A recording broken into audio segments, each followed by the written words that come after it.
kasih. Pemirsa, rumor mengenai perombakan kabinet yang muncul sejak beberapa bulan terakhir belakangan kembali menguat. Terkait hal itu, Presiden Joko Widodo menegaskan dirinya memiliki hak prerogatif untuk merombak kabinet seandainya hal itu memang diperlukan. Penegasan Presiden Jokowi itu disampaikan ketika Seskap Pramono Anung, Mensesnek Pratikno, dan Menteri PUPR Basuki Hadi Mulyono serta Menpora Dito Aryo Tejo berada di samping Presiden. Dalam kesempatan ini, Presiden Jokowi juga menyampaikan posisi Menko Perekonomian Erlangga Hartarto tetap aman.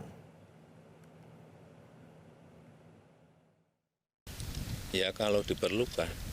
Jadi sudah Kalau diperlukan. Saya kan udah ngomong dari dulu kalau diperlukan. Saya masih punya hak prerogatif itu. Saat ini diperlukan nggak? Pak, titipan dari Mas Vito, Pak. Jelajahi cara baru mendapatkan informasi. Download Metro TV Extend sekarang.